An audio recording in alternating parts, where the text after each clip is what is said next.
अखंड ज्योति जुलाई 2022। शीर्षक है राम और श्री राम एक हैं। विश्वविद्यालय परिसर से भाग 205। नव संवत्सर की नवीन आभा के साथ विश्वविद्यालय परिसर में श्रद्धेय कुलाधिपति के वचनों की अमृत वर्षा का क्रम आरंभ हुआ। प्रतिवर्ष की भांति इस बार भी श्री रामचरितमानस में राम कथा का ही प्रसंग रहा। राम कथा के प्रसंग में उन्होंने श्री रामचरितमानस में श्री राम वचनामृत के प्रकरण की व्याख्या की। इस राम कथा प्रसंग में प्रभु श्री राम के अनमोल वचन विश्वविद्यालय के विद्यार्थियों के साथ अपने गायत्री परिवार के परिजनों को भी सुनने के लिए मिले।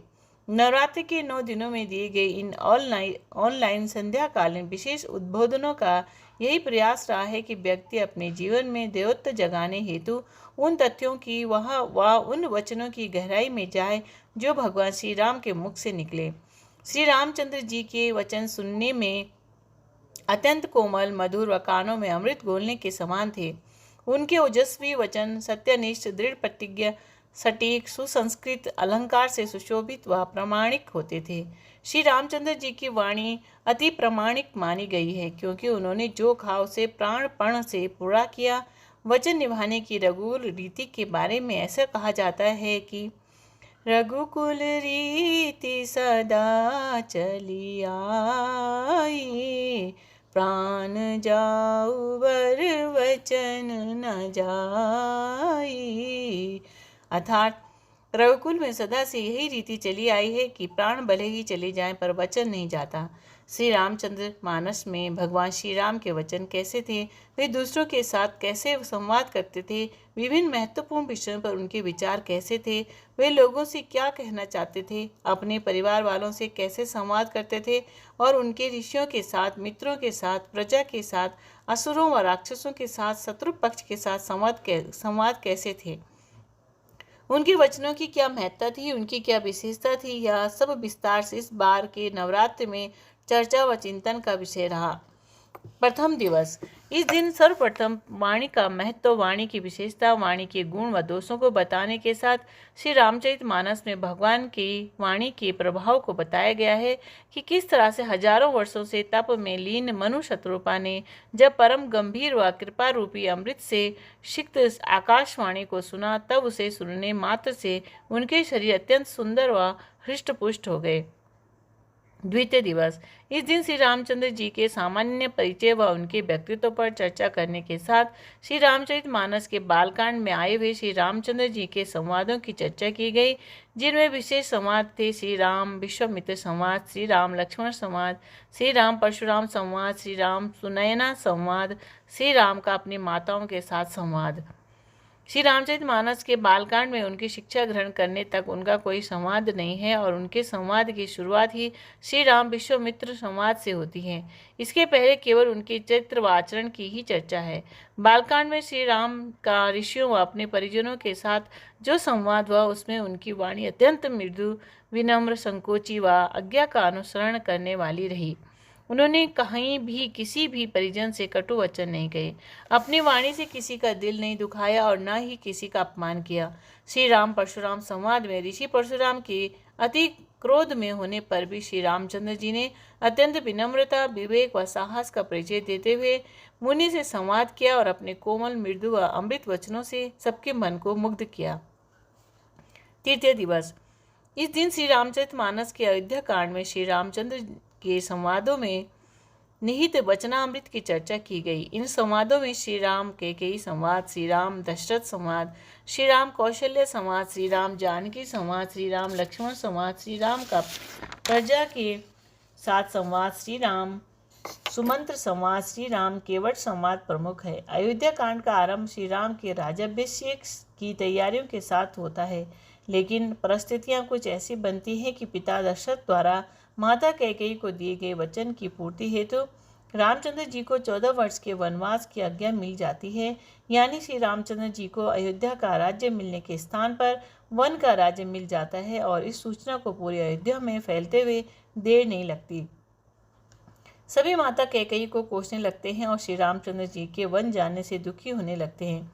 हालांकि श्री रामचंद्र जी की इस परिस्थिति में बड़े ही धैर्य के साथ शांत चित्त रहते हैं, अविचलित रहते हैं, लेकिन साथ ही पिता दशरथ और माता कौशल्या के दुख से दुखी भी होते हैं। जीवन में अचानक आई हुई इस विपरीत परिस्थिति को श्री रामचंद्र जी ने बड़े ही सकारात्मक ढंग से देखते हैं और अपने सभी परिजनों का धैर्य बंधाते हुए उन्हें समझाते हुए वन जाने के लिए तैयार होते हैं। इस अवसर पर उनके अपने परिजनों से जो संवाद होते हैं वे बड़े ही महत्वपूर्ण हैं, जो यह दर्शाते हैं कि विपरीत परिस्थितियों में भी श्री रामचंद्र जी अपने परिजनों से किसी भी तरह से कटु वचनों का प्रयोग व गलत व्यवहार नहीं करते, अपितु परिस्थिति को संभालते हुए अपने कर्तव्य की ओर आगे बढ़ते हैं। चतुर्थ दिवस। इस दिन भी अयोध्या कांड के शेष बचे हुए श्री रामचंद्र जी के संवादों में निहित वचनामृत पर चर्चा की गई। इनमें मुख्य रूप से श्री राम वाल्मीकि संवाद, श्री राम सीता लक्ष्मण संवाद, श्री राम का माताओं के साथ संवाद, श्री राम वशिष्ठ संवाद, श्री राम भरत संवाद, श्री राम की सभी मुनियों और परिजनों की सभा में संवाद प्रमुख है। अयोध्या कांड के इन प्रसंगों में भरत जी अपने बड़े भ्राता श्री रामचंद्र जी को मनाने के लिए अयोध्यावासियों के साथ अयोध्या से चित्रकूट आते हैं और श्री रामचंद्र जी को मनाने का बहुत प्रयास करते हैं, लेकिन फिर रामचंद्र जी के समझाने से व उनके आदेश से भरत उनकी चरण पादुका लेकर अयोध्या लौट जाते हैं और वहीं नंदीग्राम में निवास करके तप करते हुए राजकाज का कार्य संभालते हैं। पंचम दिवस। इस दिन श्री रामचरितमानस के अरण्य कांड में श्री रामचंद्र जी के संवादों में निहित वचनामृत पर चर्चा की गई। इसमें अरण्य के लिए जाने वाले श्री रामचंद्र जी के अटल प्रण निश्चर हीन करहु में भुज उठाई पन कीन के उपरांत श्री राम सुतीक्ष्ण मुनि संवाद, श्री राम अगस्त्य ऋषि संवाद, श्री राम लक्ष्मण संवाद, श्री राम खरदूषण संवाद, श्री राम जानकी संवाद, श्री राम जटायु संवाद, श्री राम शबरी संवाद व उन्हें दिया गया नवदा भक्ति के उपदेश प्रमुख है। अरण्य कांड में ऋषियों से मिलन व संवाद के साथ पहली बार श्री राम का असुरों के साथ संवाद होता है, जिसमें उनके वीर रस से भरे हुए ओजस्वी वचन होते हैं। यहाँ से उनके द्वारा लिए गए धरती को राक्षस विहीन करने का प्रण आरंभ हो जाता है। षष्ठ दिवस।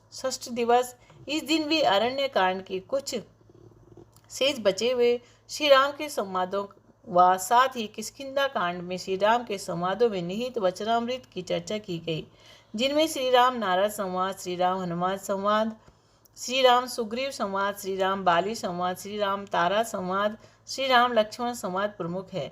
सप्तम दिवस। इस दिन श्री रामचरितमानस के संपूर्ण सुंदरकांड व लंका कांड के आरंभिक कुछ प्रसंगों में भगवान श्री राम के संवादों में निहित वचनामृत की चर्चा की गई।